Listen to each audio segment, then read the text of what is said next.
Assalamualaikum warahmatullahi wabarakatuh. Setelah Simbad si pelaut merasa bahwa teman-temannya yang hadir di rumahnya sudah cukup banyak, ia pun segera duduk di hadapan mereka dan mulai menceritakan perjalanannya yang keenam. Sebelum kulanjutkan kisah pelayaranku yang keenam, aku ingin berterima kasih buat teman-teman yang sudah subscribe channel ini. Dan jangan lupa untuk menekan tombol loncengnya untuk mendapatkan update terbaru. Juga buat teman-teman yang baru gabung, jika kisah ini cukup menarik buat Anda, silahkan tekan tombol subscribe. Karena setiap klik subscribe Anda akan sangat berguna buat kisah-kisah saya berikutnya. Baiklah, akan saya ceritakan pelayaranku yang keenam.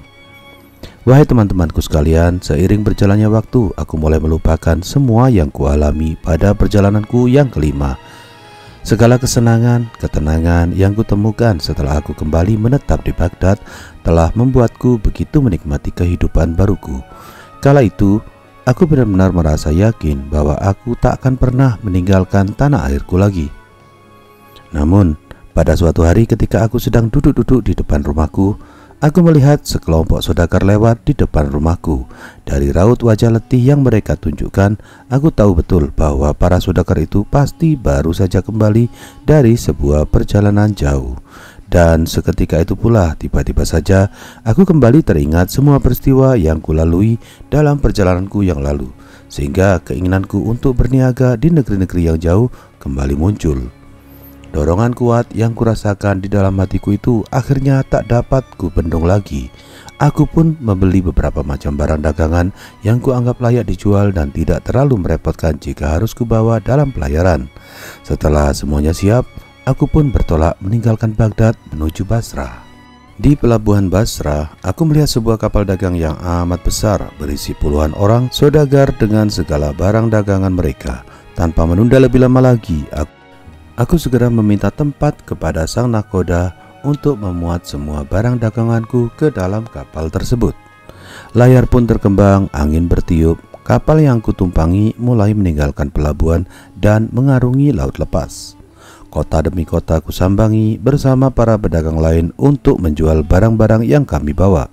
Kami sungguh menikmati perjalanan karena semuanya memang tampak baik-baik saja. Lautan yang tenang dan cuaca yang bersahabat benar-benar melenakan dari bahaya yang sebenarnya terjadi setiap saat.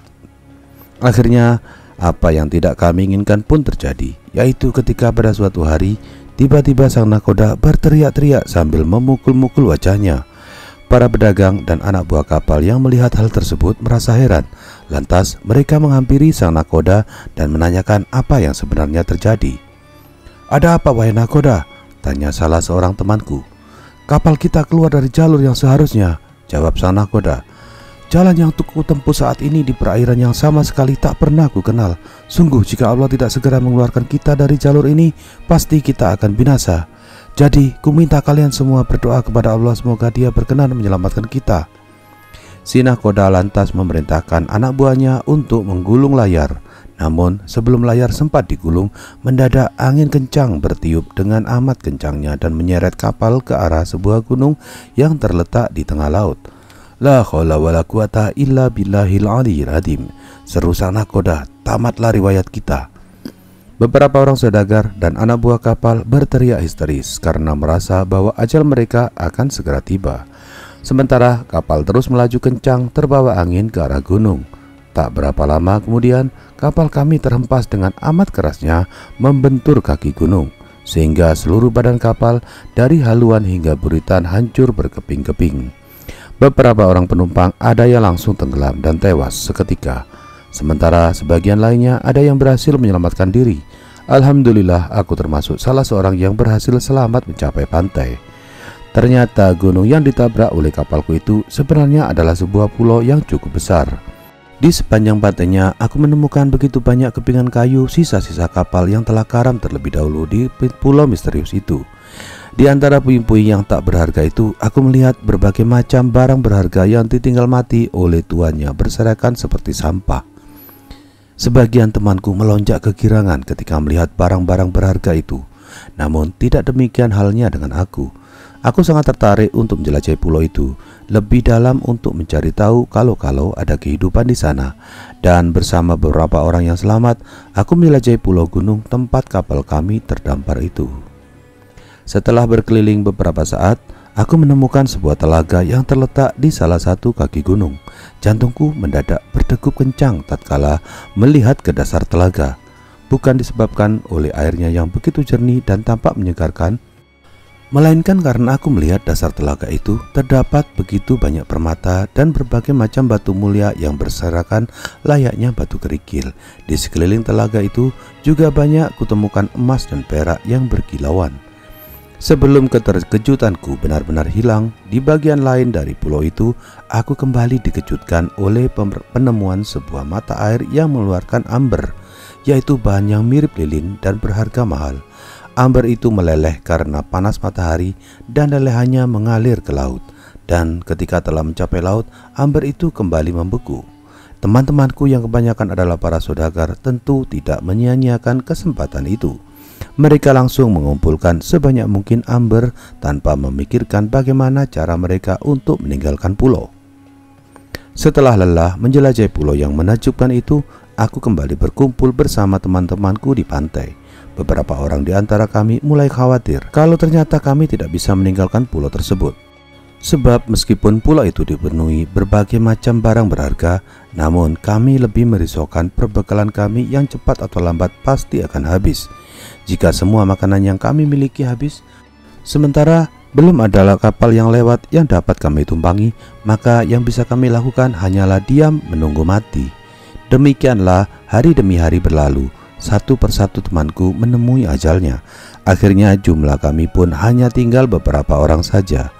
Keadaanku dan beberapa temanku yang masih hidup sebenarnya tak lebih baik daripada yang sudah mati.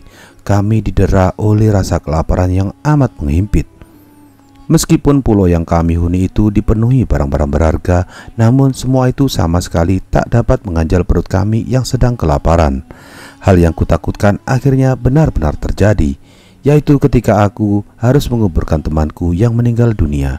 Tiba-tiba saja aku merasa tak seberuntung mereka yang telah mati, sebab meskipun sudah mati, jenazah mereka diperlakukan secara layak oleh kami. Tidak sebagaimana aku yang tak tahu siapa yang akan mengubur mayatku bila nantinya aku benar-benar mati. Aku pun menangisi nasibku yang kelam. Andai saja aku mati sebelum teman-temanku, maka merekalah yang akan memandikan dan mengubur jenazahku. La haula wala quwata illa billahil aliyyil azim dalam batinku. Aku tinggal sebentar di sana. Setelah itu aku memutuskan untuk menggali liang kuburku sendiri dengan harapan bahwa jika nanti kurasakan ajalku sudah dekat, aku akan berbaring di dalam lubang itu dan mati di dalamnya. Biarlah angin yang akan menimbunku dengan debu yang dihembuskannya. Sambil menanti kematian, aku benar-benar menyesali keputusanku untuk meninggalkan negeriku. Padahal sebelumnya sudah 5 kali aku tertimpa petaka dalam setiap pelayaran yang kulakukan. Aku pun bersumpah bahwa tidak akan pernah meninggalkan negeriku lagi. Apalagi harta yang kumiliki sebenarnya sudah lebih dari cukup. Bahkan setengah dari jumlah semua hartaku sebenarnya juga tidak mungkin dapat kuhabiskan di sepanjang sisa umurku. Tetapi entah mengapa tiba-tiba terbesit sebuah pikiran di dalam benakku untuk membuat rakit. Siapa tahu rakit itu akan menyelamatkanku dari kengerian pulau ini. Dan lagi, jika aku mati di atas rakit dan tenggelam, tentu hal itu akan jauh lebih baik daripada mati membusuk di dalam lubang ini. Begitu pikirku kala itu. Dengan tenaga yang masih tersisa, aku mulai mengumpulkan potongan-potongan kayu. Kemudian kuikat kuat-kuat dengan tali yang banyak berserakan di pantai. Setelah rakit yang kubuat kuanggap cukup kuat, aku pun segera menaikinya. Tentu saja aku juga membawa beberapa buah permata dan barang-barang berharga lainnya yang mudah dibawa beserta bahan makanan yang masih tersisa. Di kedua sisi rakit darurat yang baru kubuat itu, aku ikatkan lempengan papan kayu untuk kujadikan sebagai dayung. Segalanya memang serba apa adanya, sebab yang berkali-kali terlintas di kepalaku hanyalah sebuah syair yang telah bertahun-tahun kuhafal dengan baik. Tinggalkanlah tempat yang di situ kau tersiksa. Tinggalkanlah rumah jika kau rasa hanya susah, karena sebenarnya kau dapat pergi kemanapun kau bisa, namun dirimu itulah satu-satunya punyamu. Takut akan bahaya yang datang malam hari, tiap malapetaka akan ada akhirnya. itu pasti. Siapa jatuh cinta kepada suatu tempat, pasti akan mati di tempat itu kelak. Tak usah kau minta orang lain menasihatimu, dirimu sendirilah yang akan menjadi penasehatmu. Perlahan tapi pasti kudayung rakitku menyusuri sungai yang mengalir ke arah hulu. Sambil menayung, pikiranku menerawang atas apa yang telah terjadi hingga tanpa terasa, akhirnya aku telah sampai di tempat yang indah. Di sebelah kanan dan kiri sungai ditumbuhi oleh pepohonan yang rindang. Suasana menyejukkan yang kutemukan itu membuat kedua mataku mengantuk. Tak lama kemudian aku pun tertidur, sehingga rakitku bergerak tak tentu arah mengikuti arus sungai. Setelah beberapa saat terlelap, tiba-tiba aku terbangun oleh sebuah cahaya terang yang menimpa kedua mataku. Sambil mengedip-ngedipkan mataku, kulihat rakit lain ditempatkan di bibir sungai, dan aku telah dikerumuni oleh beberapa orang asing. Orang-orang itu menghampiriku dan berbicara kepadaku, tetapi sayang, bahasa yang mereka gunakan sama sekali tak dapat kupahami sedikit pun. Hingga akhirnya seseorang di antara mereka mengajakku berbicara dalam bahasa Arab. "Assalamualaikum saudaraku," ucapnya. "Dari mana engkau datang dan apa sebabnya hingga kau bisa kemari? Kami adalah petani dan pemilik ladang di tempat ini. Kami menemukanmu terapung di sungai ketika kami bermaksud untuk menggarap ladang kami. Karena kami melihatmu tertidur di atas rakitmu, maka kami memutuskan untuk menambatkan rakitmu di sini. Nah, sekarang coba kau katakan siapa engkau, dari mana asalmu, dan mengapa kau datang ke pulau ini?" "Maaf tuanku, demi Allah, ku minta Tuan sudi memberiku makanan terlebih dahulu. Nanti setelah aku kenyang, ku persilakan Tuan bertanya apapun yang Tuan inginkan," sahutku. Maka orang itu pun memberikan sebagian bekal yang ia bawa kepadaku. Aku segera menyantapnya dengan amat lahapnya sampai aku benar-benar merasa kenyang. Setelah itu aku menceritakan semua yang kualami di hadapan para penolongku itu.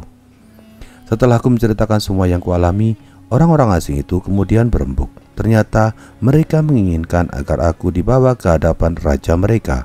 Maka pada saat itu juga aku dibawa ke hadapan raja bersama semua barang berharga yang berhasil kukumpulkan. Setelah berjalan beberapa lama, aku pun tiba di istana. Para pengantarku menyampaikan kepada raja tentang apa yang telah menimpa diriku. Raja tampak terkejut setelah mengetahui apa yang kualami dan langsung mengucapkan selamat kepadaku. Sejak saat itu, aku dipersilakan untuk tinggal di dalam istana. Aku banyak berkenalan dengan para pejabat tinggi dan pembesar kerajaan. Mereka memperlakukanku dengan amat baik. Terkadang mereka juga bertanya padaku tentang berbagai hal yang berkaitan dengan negeri asalku. Sampai pada suatu hari, raja juga menanyakan padaku tentang sistem yang diterapkan di Baghdad. "Demi Allah, engkau tentulah orang yang sangat cerdas dan berbudi luhur. Bagaimana jika aku menitipkan sekedar buah tangan untuk khalifahmu?" sahut raja. "Hamba tentu bersedia untuk menyampaikan hadiah itu paduka," sahutku. Beberapa pekan kemudian aku mendengar kabar bahwa akan ada saudagar asal kerajaan itu yang akan berangkat ke Basrah. Aku tidak menyia-nyiakan kesempatan emas itu, maka aku segera mempersiapkan barang-barangku. Setelah semuanya siap, aku memohon diri kepada raja untuk pulang ke negeriku. "Terserah kau sajalah," jawab raja. "Jika kau memang ingin pulang ke negerimu, aku tak akan menahanmu di sini. Tetapi jika kau ingin tetap di sini, aku sama sekali tidak berkeberatan, karena aku telah menganggapmu sebagai keluargaku sendiri." "Demi Allah, sebenarnya hamba merasa berat mengingat segala kebaikan yang paduka berikan pada hamba. Akan tapi hamba benar-benar tak kuasa menahan kerinduan yang selama ini menusuk hati hamba," sahutku. Mendengar keputusanku, raja lalu memanggil nahkoda kapal yang akan kutumpangi dan menyampaikan kepadanya untuk melayaniku dengan sebaik-baiknya. Raja juga membayar ongkos dan menitipkan begitu banyak hadiah yang dikhususkan kepada Khalifah Harun ar-Rasyid di Baghdad.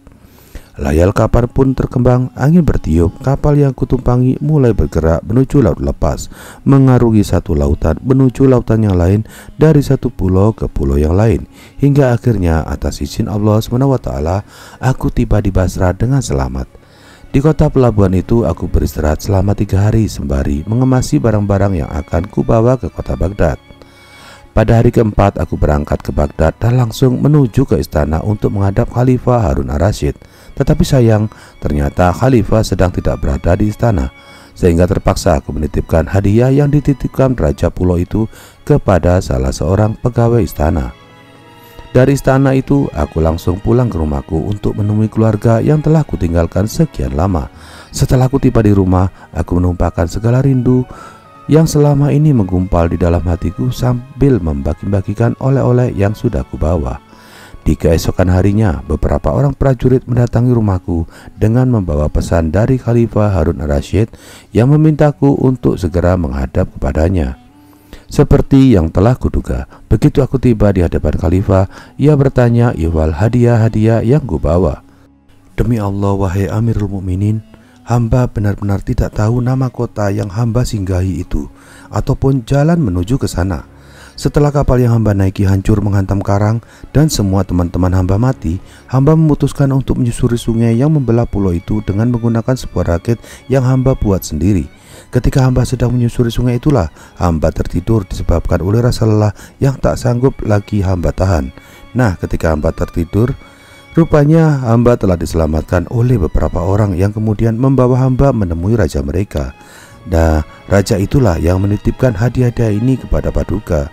Mendengar penuturanku, bukan main terkejutnya Khalifah. Ia pun memerintahkan juru tulis istana untuk mencatat perjalananku, kemudian memasukkannya ke dalam lembaran negara agar dapat menjadi pelajaran bagi generasi yang akan datang. Khalifah juga memberiku berbagai macam hadiah untuk aku bawa pulang. Demikianlah sejak saat itu aku kembali menetap di Baghdad dan mulai melupakan duka deritaku yang sudah kurasakan, ujar Simbad si pelaut menyudahi ceritanya. Besok kalian datanglah lagi kemari, sebab aku akan menceritakan kisah pelayaranku yang ketujuh, dan merupakan pelayaranku yang paling menarik di antara semua pelayaranku yang sudah pernah kulakukan. Setelah berkata demikian, Simbad si pelaut memerintahkan pada pelayannya untuk menyajikan hidangan untuk para sahabat-sahabatnya, dan kepada Simbad si kuli ia memberinya berupa 100 miskal emas. Para tamu pun beranjak pulang dengan rasa kagum yang luar biasa.